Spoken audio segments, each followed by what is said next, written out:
I am just thrilled to be here in New Albany with you today. I cannot tell you how thrilled I am. One of the reasons I'm thrilled is not only to talk with you about my father's story and my family's connection to Faulkner, but I get to stay right next door. Right next door, and you know what I'm talking about if you live in town, right? I'm at the inn. Okay, I'm at the inn. And I'm just buzzing. When John and I arrived last night, I go, wow, you know, this is the place where Faulkner was born. This is where it all began. And I imagine little Billy Faulkner out on that front porch. Oh, can you imagine? Can you imagine? I'm so grateful to be here with you today. So thank you for coming, and Jill, thank you again for your kind invitation to be here at this particular time in our history, in the history of New Albany, in the history of Mississippi, our nation, and the world.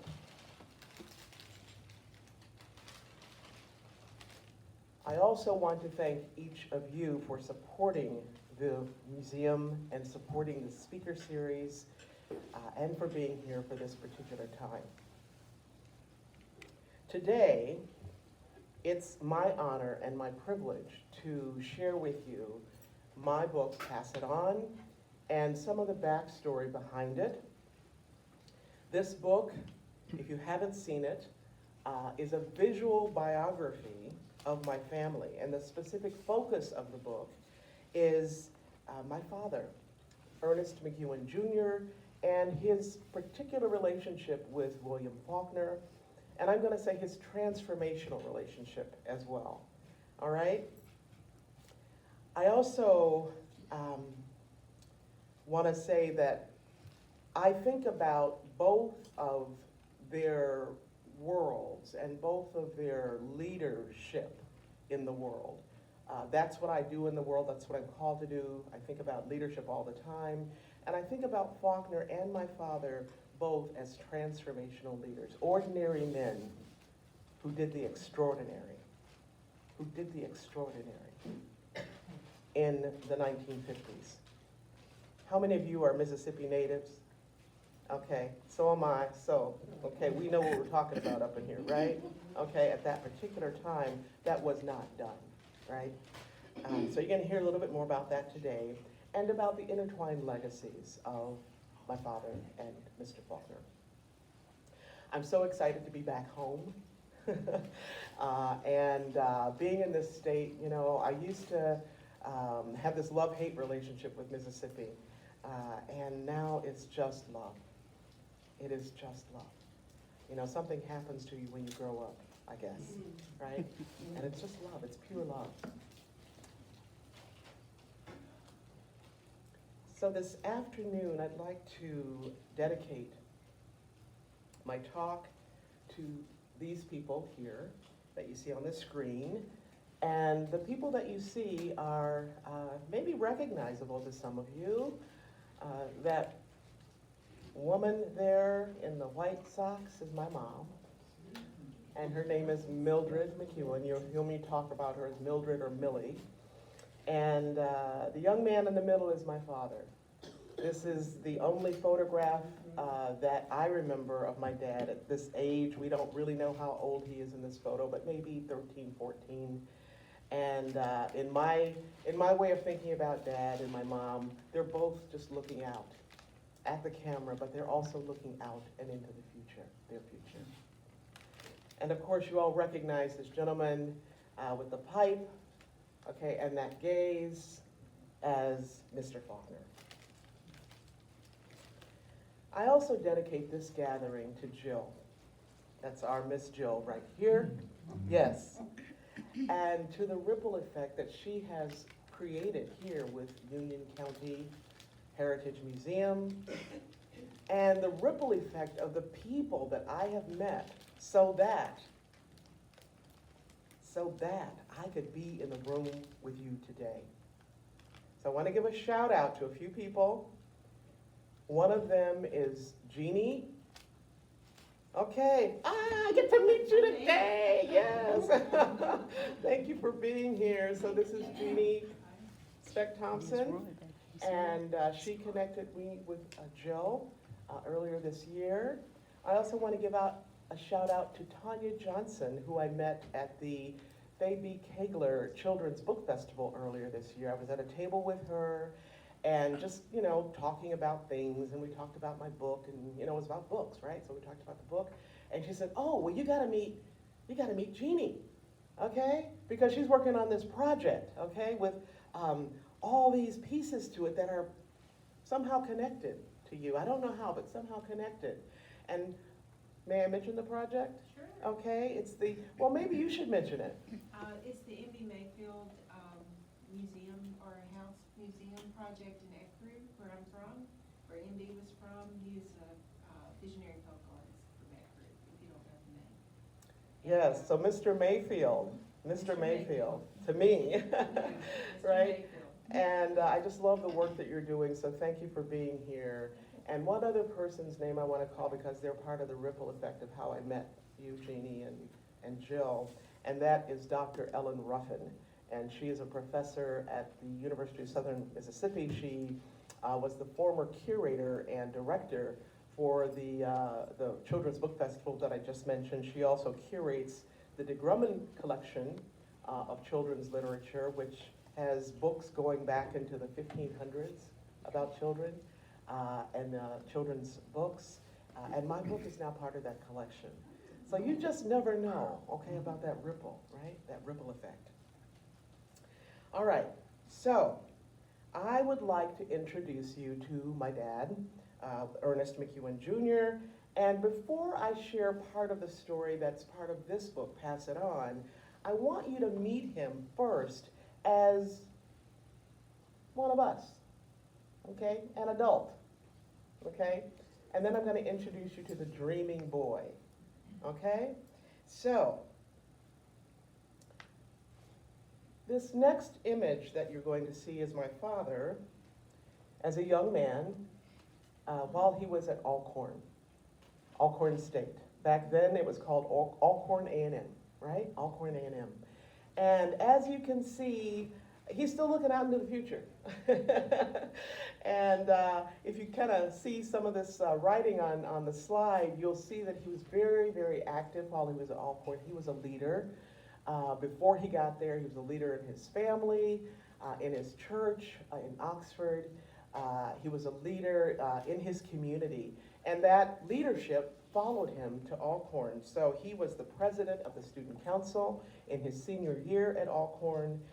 He was the assistant superintendent for the YMCA. He was part of the Alpha Kappa Mu Honor Society, member of the Black Student Union, Intercollegiate Fellowship, member of the executive committee, which meant that he had direct contact with the president of Alcorn, and he was in who's who in American colleges and universities. Okay, so he was doing a few things. Okay, he was kind of a busy guy. Okay, that's what leaders do, right? They give and they serve. Now, my father passed away in his prime. He was in his mid-50s when he passed away. So the story that you're going to hear about him in my book, and the story that I'll tell you afterwards, that's kind of post-book, right, is going to be in his voice as well as my voice, all right?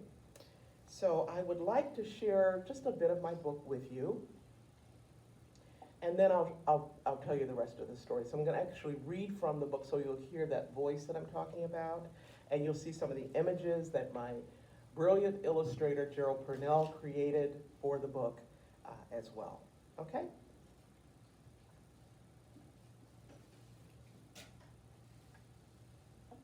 So meet Ernest McEwen as a young boy, okay? People often called him Ernie, or if you really knew him well, you'd call him June, okay? Short for Junior, okay? Sometimes he'd be called Junebug, all right? So this is Ernie, and When my father was a little kid, he had two dreams. He had two dreams. He wanted to live in a house with running water, and more than anything, he wanted to go to college. More than anything, he wanted to go to college. So my book begins with this opening spread. You see him surrounded by books. And Pass It On says, Ernie loved to read. He loved to read big books, little books, long books, and short books. His parents were too poor to buy books, but that didn't stop Ernie.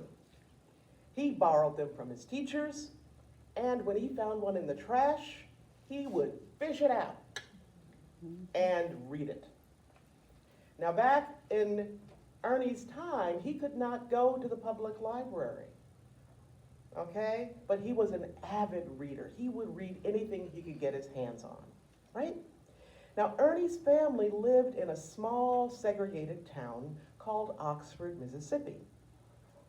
To provide for their 4 children, his parents had to work from sunup until sundown, most often in the cotton fields.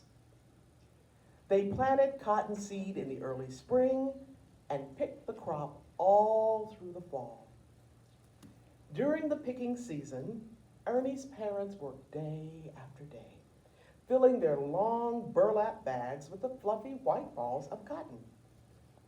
When the bags were full, they dragged them to the edge of the field where the cotton was weighed and loaded into large wooden wagons. Then the seeds were removed and the cotton was pressed into big bales to be shipped down the Mississippi River. Now in this image, you'll see people in the cotton fields. Y'all all know what the cotton fields look like, right? Okay, they're still around, right? And so one of the things I haven't told you is before I wrote this story, this picture book, I asked my mother for her blessing. Because, you know, before I wrote the book, it was a family story. And we just really shared it around the kitchen table, in the living room, in the family room, right? And we thought it was a big deal, but we didn't really realize it was really a big deal outside of the family, right? So I asked my mom for her blessing, and she said, oh, baby, Gloria, if you just help one person,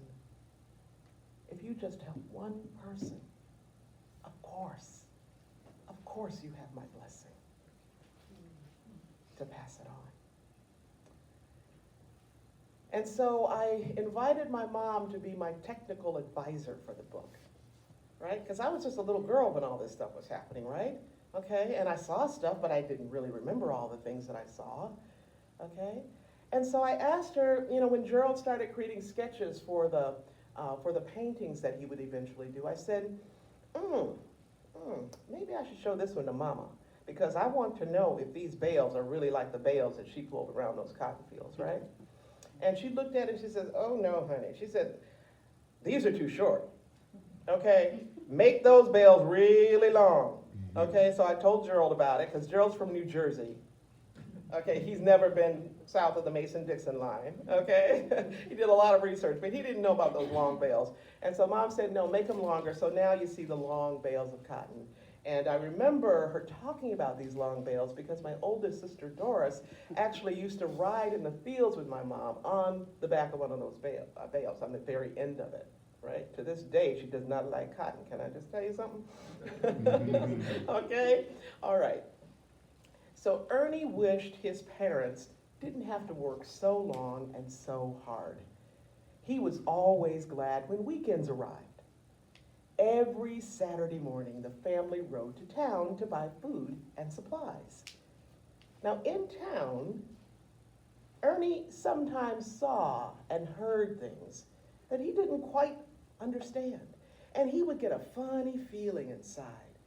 Mama, why can't I use that drinking fountain? The one we have to use says colored, but the water sure looks the same to me.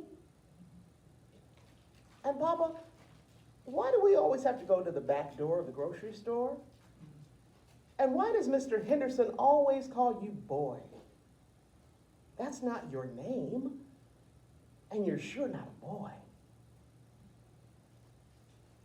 Well, Ernie's dad would just shake his head and say, "Hush, son, hush." That's just the way things is.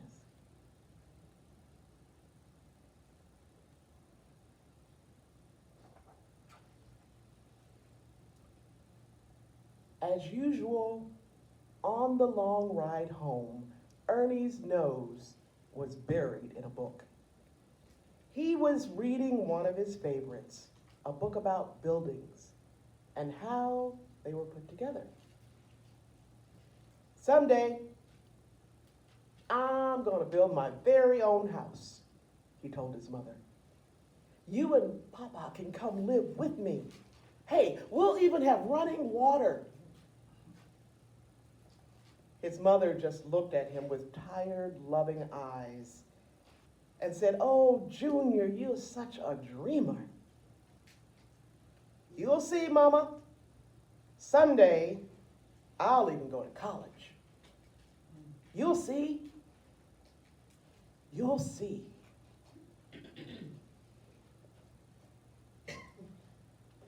Now, the image that you see here, if you're my age or older, you know that these red roads used to be everywhere around Oxford, right? Everywhere. And so this image here is a little house, something like my father was born in, and something like the house that I was born in, and my two older sisters were born in. Okay? So this is my visceral memory of Oxford, Mississippi. Right? And that was our car. That's our car. Two-wheel drive. Yeah. All right. So, how does a young black boy,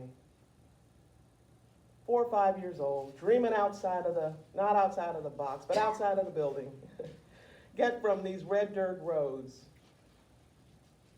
to college? Back when they were earning pennies. I'm talking pennies on the dollar, right? How does this happen?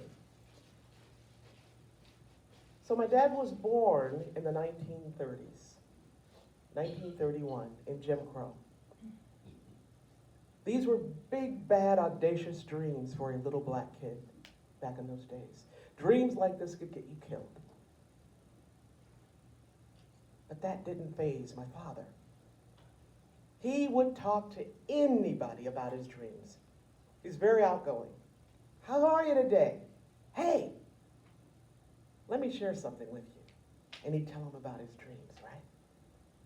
So now he's a young man, and he's married with 3 little girls, including me. My sister Annie is right here today. Thank you, Annie.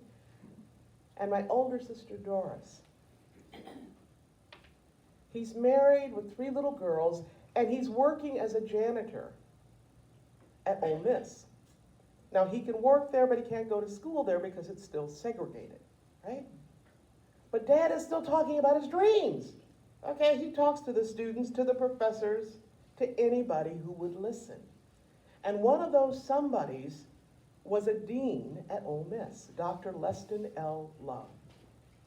And he had heard about my father. You know how, that ripple effect, okay, that news travels, all right? He was still picking things out of the trash and reading them, newspapers, articles, old books, magazines, whatever, right?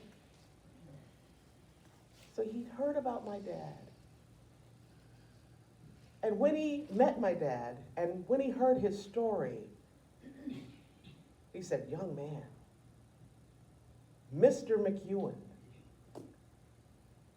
Now, how many of you know you weren't called Mr. anything back in the 1950s? "Mr. McEwen, I know someone who just might help you with your dream? And he gave my father a little piece of paper with a name written on it. And that name was William Faulkner. Now, back in those days, you didn't send a text message, right? Okay, you didn't call anybody. I don't even know if my dad had a phone. Okay, probably didn't, but I don't know. But you'd pay a call. You'd pay a visit. You'd pay a call. So Daddy walked up to Roanoke and introduced himself to Mr. Faulkner. And Faulkner said, "Tell me about your dreams." So my father shared his dreams of wanting to live in a house with running water and wanting to go to college more than anything. And he said, "Mr. McEwen, where do you want to go? Where do you want to go to school? Where do you want to go to college?" Alcorn A&M. It's a mighty fine college for blacks. Well, that's true. Mr. McEwen, I'd like to help you if I may. I'd like to pay for your tuition, your room and board, your books. I know you're married with 3 little girls. We're going to get Millie and you a job so you don't have to worry about pocket money. We'll send clothes for the girls. Now, at first, my father was overjoyed. This is his lifelong dream, right? But then he was silent for a long time, and he slowly shook his head, and he said, "Mr. Faulkner, I want to go to college more than anything in the whole world, but I cannot accept your generous offer. I don't know how I pay you back."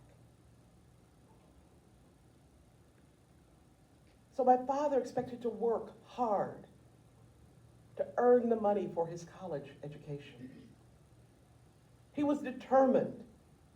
You know when you have that passion for something, that determination, and you're going to do it, okay? That persistence, that perseverance, that's who my dad was. "I don't know how I'd be able to pay you back." And Faulkner just looked at him with a twinkle in his eye, and he said, "Oh, Mr. McEwen, I don't expect you to pay me back. The only thing that I'd ask is that when you are able to do so, you pass this blessing on to somebody else." Mercy.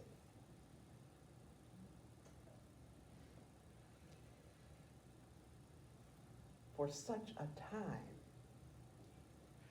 as this. That fall, my father enrolled at Alcorn A&M with my mom, me, and my 2 older sisters right by his side.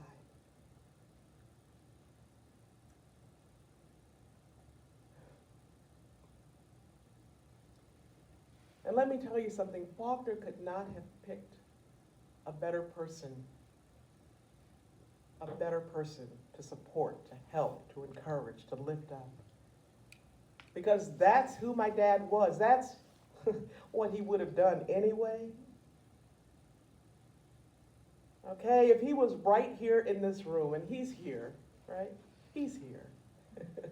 He would be out there somewhere, talking to you, saying something to you, welcoming you, giving you a hallelujah, a high five, and also encouraging you. You don't have your high school diploma? Mm-hmm. Let's see about that. You don't have your college degree? Well, let's see about that. How about grad school? How about a postdoc? Okay, done all that? Good. Let's learn a new language. Let's meet some new people up in here. Let's welcome other people to our table and break bread, the kind of bread that we don't normally have. When we have cornbread, let's break some naan, okay? Let's break some biscuits. Let's break some wheat bread together, okay? Something that you don't ordinarily see or do. People that you might not ordinarily even say hello to. Welcome them to your table.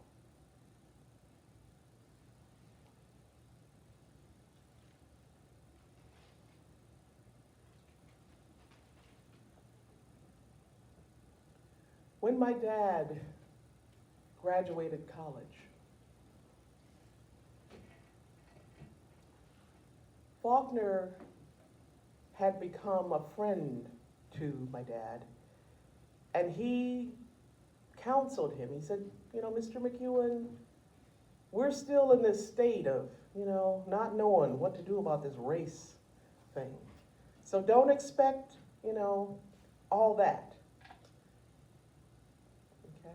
Things might be slower than you anticipate in terms of change, right? And so my father went to school when he was at Alcorn. He wanted to become an architect. So that's what he majored in. Okay? Back in those days, they called it building and construction, right? And then he learned when he graduated that they weren't hiring black architects. And so he went back to work, of course. He was a family man. Went back to work. And the first job he landed was as a janitor. By this time, our family had relocated from Oxford to Detroit, Michigan. And so he got a job as a janitor working in the blood bank area of Detroit Osteopathic Hospital. And so my book ends with this beautiful painting by Gerald. Not that one. Okay. That one. This beautiful painting by Gerald of my dad having elevated himself through hard work and perseverance once again, reading all about hematology, which is the study of the nature of blood and diseases of the blood. But he hung around as a janitor, around all those lab techs, right? And he asked questions. So what does that machine do, and what does this one do, and what are you doing with that test tube up in there, and how come this was lower, and how come this was higher, and all of that, right? And then he started to ask about those books that they had on the shelves. Have y'all ever seen a hematology book? Okay. Well, we had some in our house, okay? They could be like door stoppers, okay? They could be bricks, okay? Hematology books are about this thick, y'all, okay? These are big books, okay? And he would ask to borrow them, take them home so he could read them, okay? Not just read them, but understand them. Take a microscope home so that he could really look at this, blood cells underneath the microscope. I remember those big, tall microscopes. Remember those, Annie, that he used to bring home? I do. And he was studying. He was teaching himself, okay, with helps, to become a blood bank technician. So this was his first career, okay? From architecture to blood bank, okay, that works. All right, that works. This became a sustaining job for him because sometimes my father worked 4 and 5 jobs to put food on the table, to make ends meet.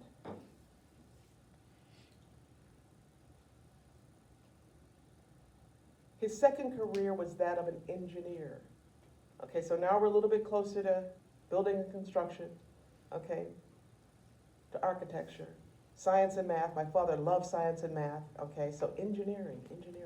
But even while he was engineering at Ford Motor Company, right, he was working in the lab part-time. Sometimes at DOH, sometimes in other labs in cities nearby.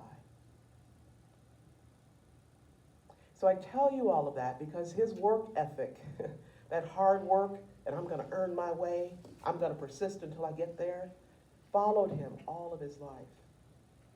And I just gave a talk earlier today, thanks to Jill arranging that for me, and the students at the middle school. And Jill asked me a question. She said, what are some of the other ways that your dad passed it on and showed kindness to other people? One of the ways he did that was in our family. And he didn't have to say a word. He modeled the way. Work hard. Work hard. Your word is your bond. If you shake on it, your word is your bond. and so many other lessons that he and my mom passed on to us. Those are small acts of kindness in our family, right? We think we have to do it out here, that it has to be big, right? And written across the sky. Somebody's got to know. No, okay? This stuff begins at home, right? I see some nods up there.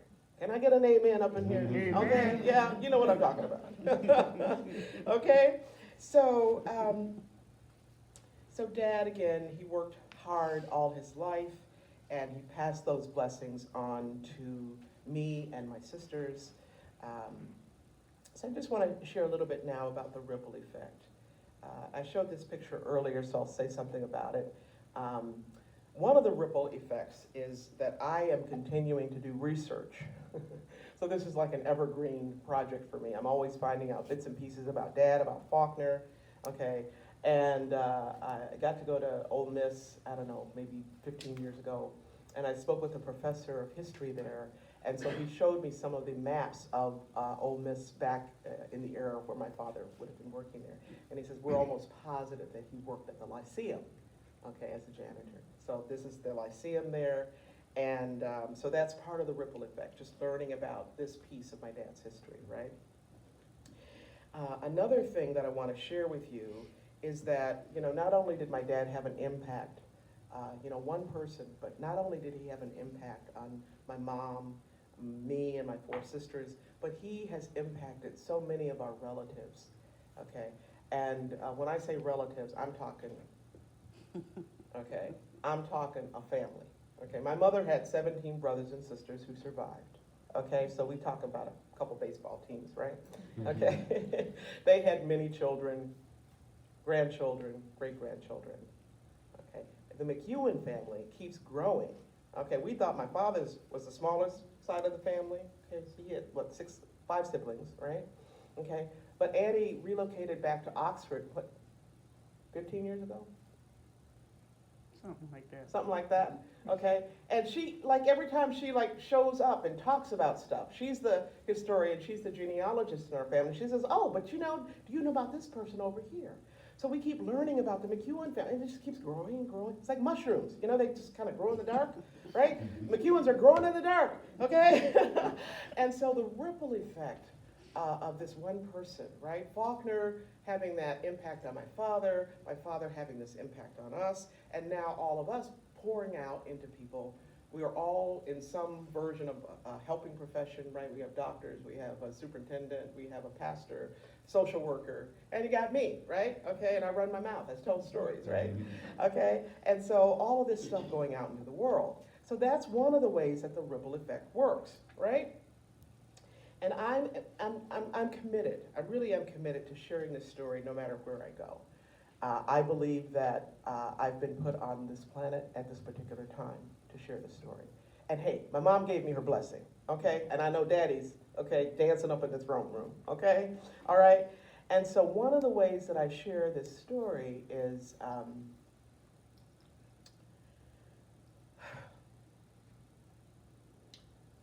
through invitations like this, to be part of the speaker series at Union County Heritage Museum.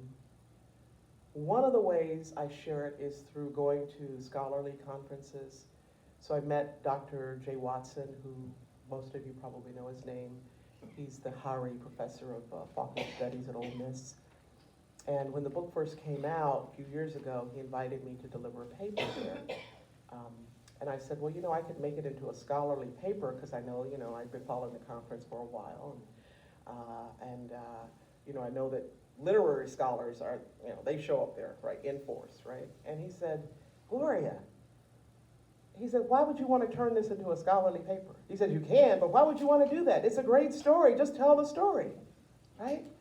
So that's another ripple effect. And through Jay, I've met so many other people because I've told the story there. And one of the things that Jay shared with me was that this, you know, this is an important story. Well, I knew that, you know, so he was telling me something and affirming what I knew. But he said, Gloria, he says, this is an important historic story.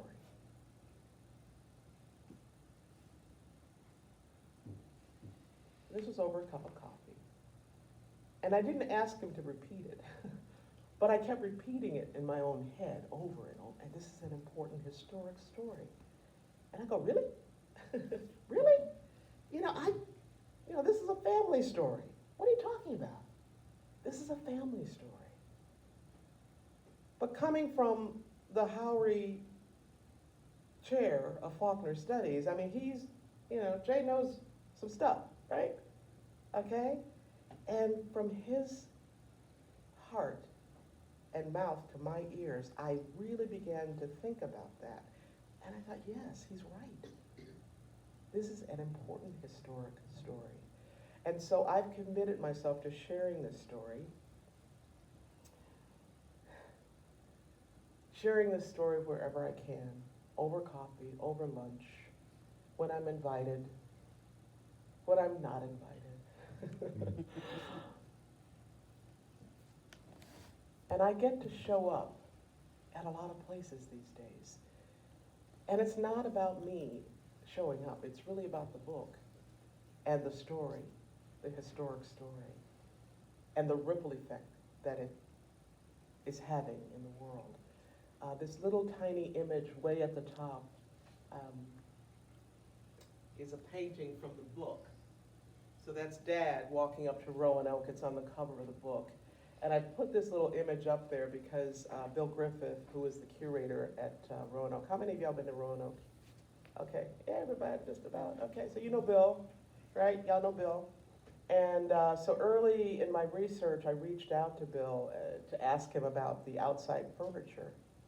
I said, if anybody would know what was there, Bill would know, because I wanted to get as many details right in this book. And so he shared with me what the chairs might have looked like. And so I've stayed in touch with Bill over the years. And now if you go to Roanoke, you'll see a copy of Pass It On in the little entryway there on that front table. So it's there for visitors to see from all over the world. Last year was the 60th anniversary tribute at Ole Miss, 60th tribute for James Meredith's integration of Ole Miss. And my book was selected as a resource for that celebration. And they had it as part of what they call a children's literacy project. They also had it as part of a community engagement called The Longest Table. And so my book became a resource for that historic event as well. A few years ago, my book was put in the Library of Congress, which is, y'all, this is a pretty big deal, okay? Library to library to library, from local library to, university, to Library of Congress, the oldest library, okay? And I understood from talking to the curator there that this book will always be there as long as the Library of Congress is there. Every book that's there will always be there. And it is part of the Daniel A.P. Murray collection. Daniel A.P. Murray was an African-American scholar. He would not have been called that back in the day, but he was a scholar who worked at the library, starting in some menial job during Reconstruction, and then working his way up. He worked there for many decades, and so there's a vast collection of African-American literature, pamphlets, books, you name it. If Murray knew about it, it's there, okay? And he's long since passed away, but his image is up in that far right-hand corner to you. And my book is part of his collection. It's also part of the children's reading room. So this was during the pandemic, and I couldn't see it, during the pandemic, but I'm going to DC. I'm going to DC so that I can see this stuff there. And if you ever go to the Library of Congress, please check it out there. And then in the center there, that center panel is a book number 3 from John Cofield's work. Most of you probably know John Cofield. See some nods out there, right? Well, his great-grandfather was Faulkner's official photographer, and John has made it his business to collect photos of Oxford. I mean, imagine that, right? And a few months ago, he reached out to me. He said, I'm doing book number 3, and I met your sister, okay? Can I just tell you something? I'm just so glad Annie is in the room, okay? And Annie's in Oxford. Okay, met John Cofield, she told him about my book, and he says, oh, well, I would like to include something about that book in my book. So he reached out to me, and so now there's a mention of Pass It On, an image or two, and some narrative about the acts of kindness, not only that I tell in this story, but that Faulkner contributed to or was a part of. Because that's a story, that's a part of the story that still needs to be lifted up and told, right? So, part of that ripple effect. Now, I'm also committed because I'm a consultant, I have my own business, and I work with companies all over the globe, corporations, nonprofits, government, NGOs, communities, villages, nations, and I get to share this story all over the world. They know about it before they hire me, okay? They're hiring me to work with them as transformational leaders, and I said, oh, have I got a story for you? About 2 transformational leaders, right? Okay? And so it's part of that network that I'm a part of as well. So the ripple effect, y'all, this ripple effect is powerful. And I've been talking about the ripple kind of flowing out from me and my family and other people who know about the story. Hopefully you'll tell somebody, right, okay, about your experience here, maybe about the book, buy one for a library, whatever, let it keep on flowing. But the ripple, you know how waves work? Okay, they go forward, they go back, they go forward, they go back. And so the ripple also comes back to me. Hallelujah. I get so blessed when I get to speak about this story, because somebody out there has done something very similar with somebody, for somebody, or they've been the recipient, right? And so I hear all these wonderful stories. Sometimes there are people in the room who know about what I'm talking about. They know a little bit about Oxford, or a little bit about Faulkner, or Greenfield Farms, or somebody I happen to mention, or I'm doing some research on, and they say, hey, I know somebody you should meet. I know somebody you should know, right? So it works both ways. So like I said, this is an evergreen project. I'm always working, always learning. How I wished I had talked to my father before he passed away and learned more about his story before he crossed over. One of the people who has provided a ripple effect for me, back to me, is one of the Faulkners. And I don't think she'd mind if I shared this small snippet of a story with you. Her name is Meg Faulkner. And Meg lives in Oxford, very private person. And Annie met Meg and facilitated an introduction to Meg for me and my husband John. And a few years ago, we were able to break bread together. We had lunch down on the square, and we were just chit-chatting and, talking about stuff. And I asked Meg, had she read the book, and asked her what she thought about it. And she looked at me, and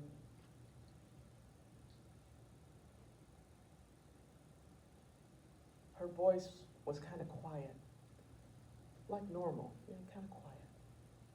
And she said, Gloria, that's the man. The man in your book, that's the man that I knew. That's the great uncle that I knew. That's the man that my family knew.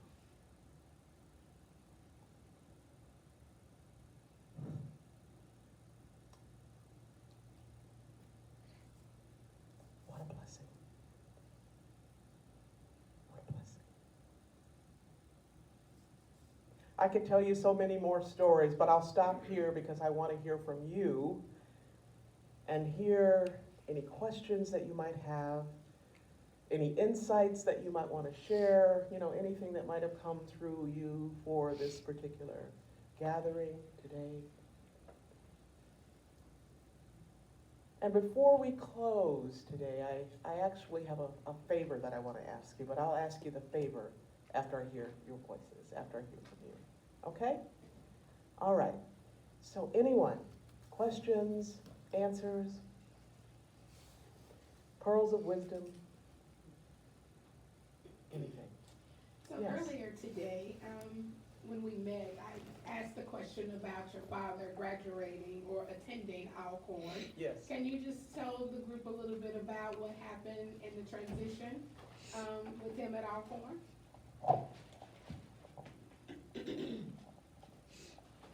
Yes, can. I'm seeing how much.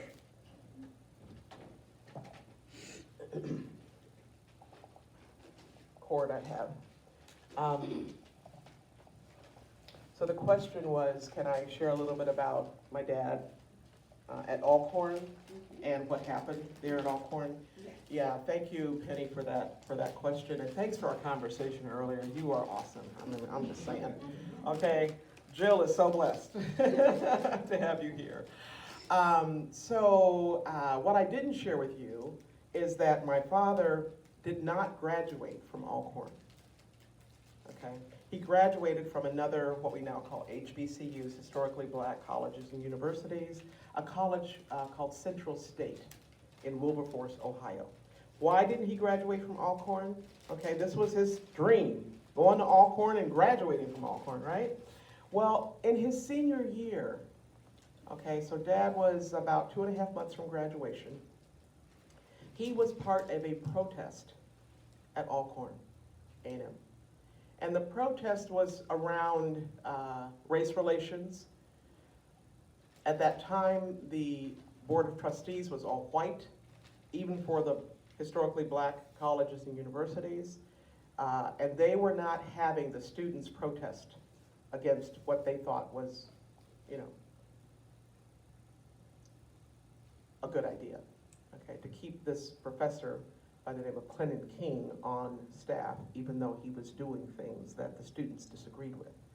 Okay, so these are all black students, it's about 500 students, and they all decided that they would walk out, okay, that they would protest, they would go on strike, basically. My father was the president of the student council at that time, so he was the spokesperson for the student body.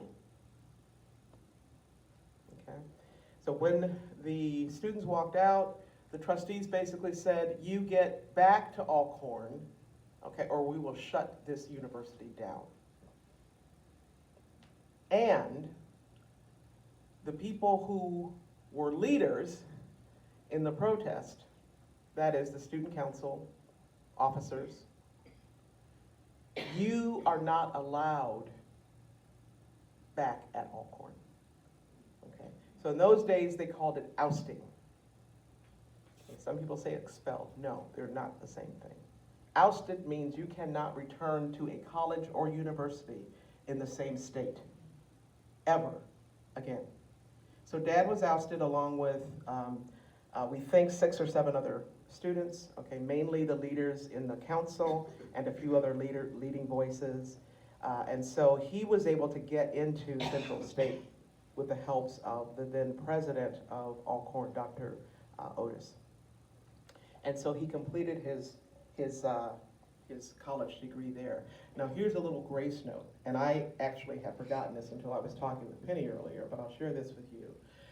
So I was doing some research because I was going to give a talk at Alcorn last graduation, last year in May. And so I needed to get some information about Dad, and I wanted a copy of his resume.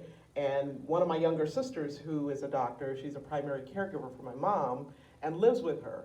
And so I said, Debbie, I said, can you help me out? Okay, I need a resume of Dad. She said, Gloria, I've never seen a resume for Dad. I go, well, I haven't either, but there must be one around the house, right? There's so much stuff around the house, right? So please look at the closet, look at Mama's closet, because, stuff is there, right? She looked, she couldn't find anything. Well, y'all know what old phonograph cabinets look like with the record players, and they had the little opening and then you pull the record player out, right? Okay, inside of there she found a little brown bag from a copy store. Probably wasn't Kinko's back in those days, but something, right? And inside of that little brown bag was multiple copies of my dad's resume. Okay, nobody in my family that I'm aware of, because I asked all my sisters, 4 sisters, I said, have you ever seen this? Have you ever seen this? No, right? We didn't know it was even in the house, right? On that resume was not only a record of my dad's employment,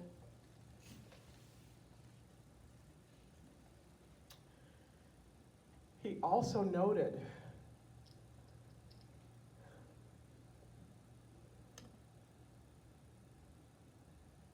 that he would have been number 1 in his class at Alcorn. So he knew what the stakes were, and he put it all on the line to stand up for what he believed. So that's another way that he passed it on, right? He stood up for what he believed. And he ended up graduating with honors at Central State, so he was able to, recover there while helping the other students who got ousted try to get into other colleges. Okay, so have correspondence and documents, all of this stuff, right? So that's what happened with my dad. And so that's the part of the story that sometimes I share, sometimes I don't, depending on the context. But y'all get it, because you know how things were, right? Okay, I mean, y'all get it, right? And the other little piece of that story that I want to share, the reason I was at Alcorn last year, is because Dad finally got an Alcorn degree, okay? And the way he got it was I reached out to the president at Alcorn and I said, Dr. Nave, this is what happened, this is the story, here's a little flip book of my dad at Alcorn, I'd taken shots of the Alcornites over the years, and rather than send her like all 4 of them, I just sent her a little flip book, 12 pages or so, and I said, we've got to fix this, we've got to do something about this. Dad really, and she said, okay, I asked her for a conversation. I thought I'd get 10 minutes. She gave me an hour. She said, Gloria, we're gonna fix this. We're gonna make this right. Okay, this woman is a chemical engineer. She's the first woman president at Alcorn. I teach leadership, y'all. Okay, so I knew that a woman would probably think differently. Okay, plus she had an alignment with my dad. She was an engineer just like he was. Okay. Talk about ripple effect, crumb trail, all this stuff coming together. All right, I reached out to her, she got it. Hallelujah, she got it.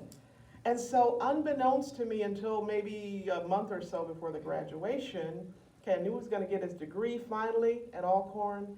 They gave my dad, Dr. Nave gave my dad an honorary doctorate.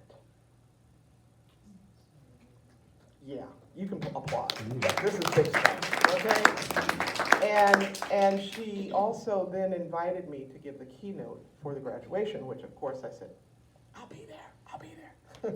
Right? So that's how I got to Alcorn, and that's how Dad, was recognized for his contribution there. Yeah, other questions or ahas or insights? Anyone? Gloria. Yes. Call you Gloria. Yes, yes, of course. Please call me Jenny. Your dad's story is so inspiring, and it has some intersectionality with Mr. Macklin's story. And I wondered what year he was there at the University of Mississippi as a janitor, as Mayfield was also there as a janitor. Yeah, thank you for the question, Jeannie. So the question was the intersection overlap with Mr. Mayfield and my father, and what years were my dad at Alcorn. So my understanding is he was there in the early 50s. And I would have to honestly go back to my notes right now to make sure that I get the dates right, but if you'd like to have that, I will certainly be happy to share it with you. I would love to know, and also what dates was he in Oxford working at the University of Mississippi before he got to Alcorn? Okay, yes, I have those dates in my notes as well, yeah. And it's complicated. It's, you think it'd be straightforward, but in those days, it is complicated. And I won't explain the complication right now because we're almost at the clock, but it's complicated. There's a little complication there. I totally understand. Yeah, I'm it's in interesting. history biz now too, so. Yeah, you get it. Yeah, thank you for the question. You're welcome. Yeah, anyone else? I have a question.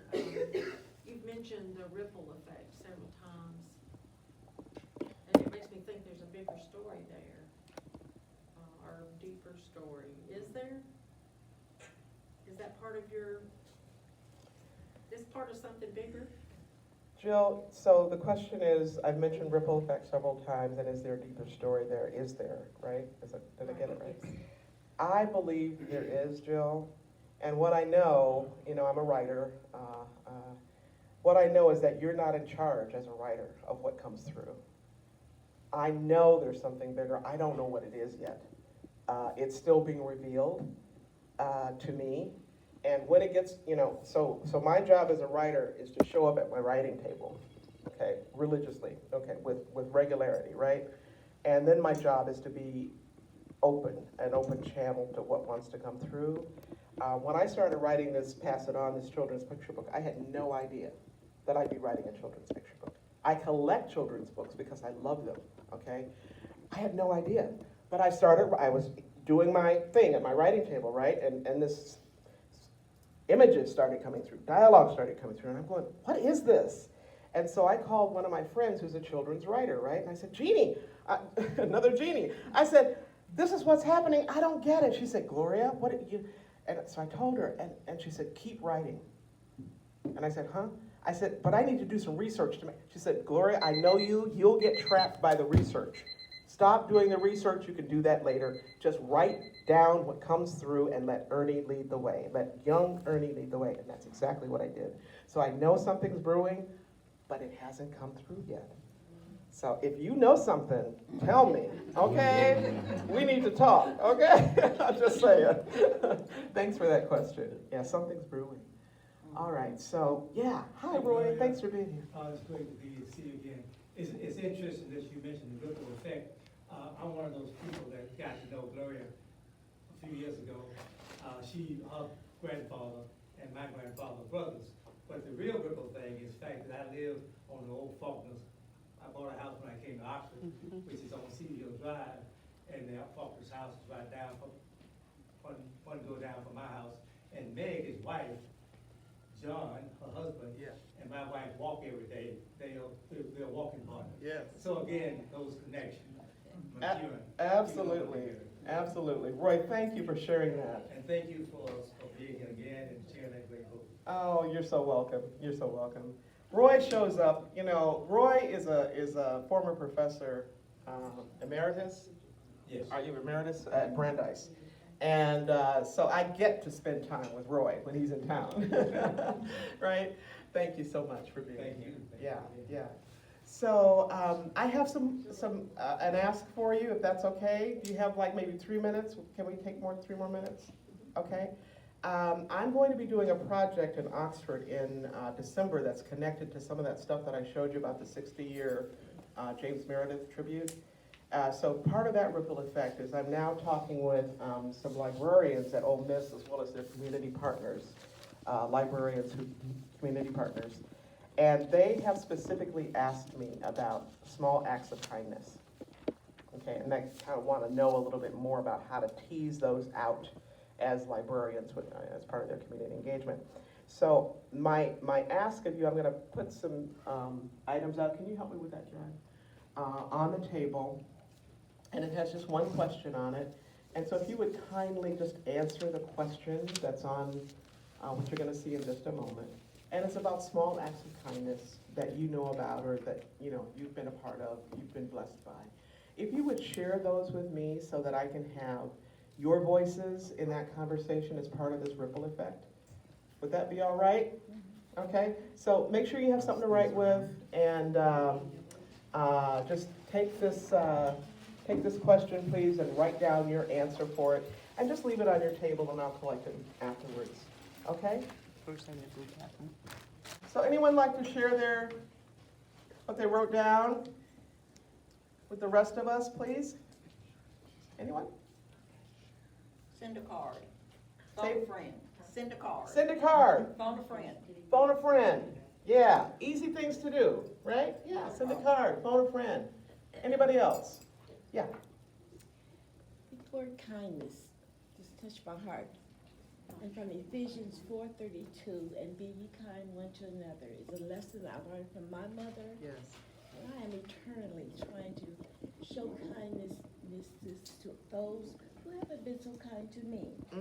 So that's important too. Even when you haven't been treated kindly, show kindness anyway. Yes. Even when you haven't been treated kindly, show kindness anyway. Ephesians. Yes, ma'am. Thank you. Thank you. Time for maybe one or two more. Anyone? Mine was pretty simple. Uh-huh. Love for everyone. Say that again. Love for everyone. Okay, thank you. Mary. Okay, Mary Tet? Okay. Tate, thank you. Okay, so show kindness for everyone. Show love for everyone. Thank you, thank you. One more. Yes. I'll tell a story about that little basket up there on the wall. It's a story about a black woman when I was a very small child. She lived up what was called the Hattie Stone Road now. She has a road named for her. And her buggy, the horse that pulled her buggy died. So she walked 10 miles to New Albany every day because she was a midwife. And the little basket up there is one that she put her babies in when they were born Yes. and presented them. So she was such a part of my life because she stopped at our house twice a day. Because my mother would have something warm for her to eat if it was in the winter time, something cool to drink in the summertime, but always a dessert for Hattie Stone. Yes. And Hattie carried a hobo stick with things tied up in a handkerchief. And she always gave to us lemon drops, to my sister and I. She always brought lemon drops every day. She would stop at Ben Franklin or the Five and Dime store. And so that was a reciprocation of kindness that I remember well. All right. And we were so connected that she really fussed at my mother when she cut my long curls. Okay. Sorry. Thank you so much. I love that story, and thank you for sharing about this basket and about Hattie Stone and the lemon drops and that reciprocity. Yeah, thank you. Thank you so much. So again, everyone, I just want to thank you again for being here, for your small acts of kindness. Keep on passing it on. And again, thank you, Jill, for inviting me, and I'm going to hand it back over to you. Well, thank you so much, Gloria.